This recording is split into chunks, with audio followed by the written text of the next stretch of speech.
Did you know that the Great Pyramids in Egypt were actually power plants?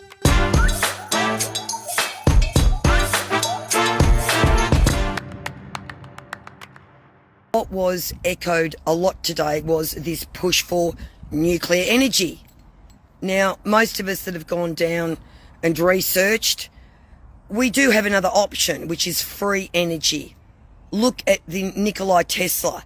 Go back into ancient civilizations. The pyramids were one of the most amazing power plants that have ever been created. We never knew that the pyramids were actually power plants, but we learnt that this week at this great conference that they held on the lawns of Parliament House in Canberra called the Reckless Renewables Rally.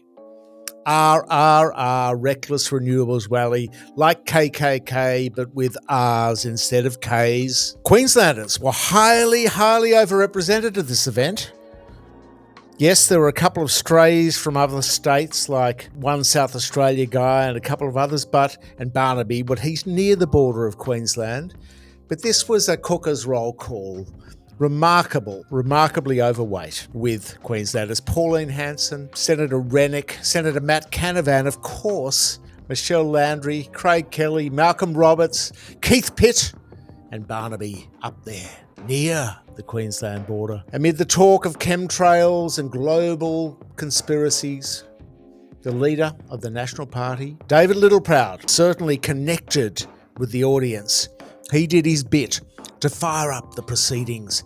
He called, this is David Littleproud, the head of the National Party in Australia. He called for a moratorium on renewable energy projects. Yes, a moratorium. And we can pause and we can plan and we can get this right. We have sovereignty of all our resources. We're not like Europe. We don't have to worry about Vlad cutting the tap off.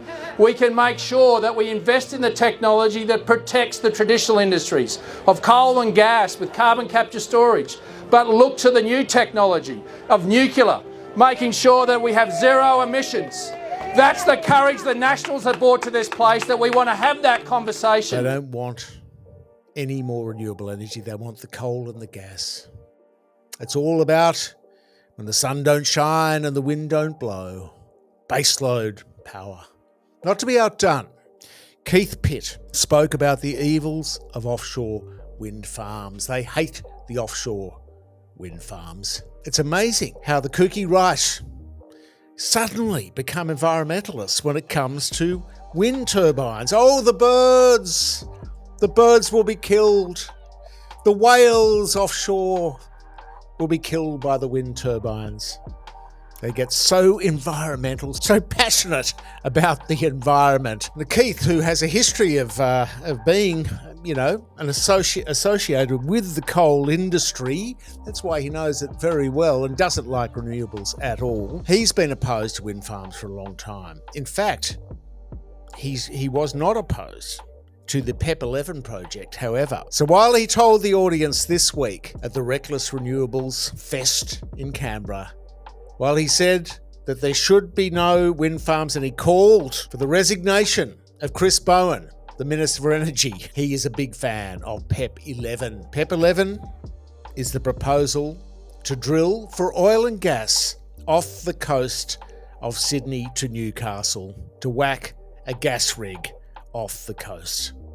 We really need it, given the fact that we're the biggest LNG exporter in the world, given the fact that 90% of our gas in Australia gets exported. We need to stick a gas rig, the PEP 11, off the coast of Sydney to Newcastle, the most populated, the highest density, tourism, the busiest and most valuable economic zone in the country. Keith reckons we should whack a great big gas platform off there. That's just what the country needs, even though we're already pockmarked with gas developments onshore and offshore.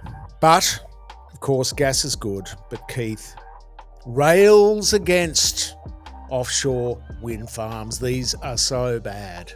In fact, we have to give plaudits to Scott Morrison here, because ScoMo actually secretly appointed himself, when he was Prime Minister, to Keith Pitt's portfolio as Resources Minister and struck down the PEP 11 project. ScoMo did the right thing. Unfortunately, it's contested now legally because the project is still technically afoot because of a breach of legal process to do with ScoMo's secret appointment and the failure to tell stakeholders that in fact Keith was just a puppet Resources Minister and ScoMo was pulling the strings.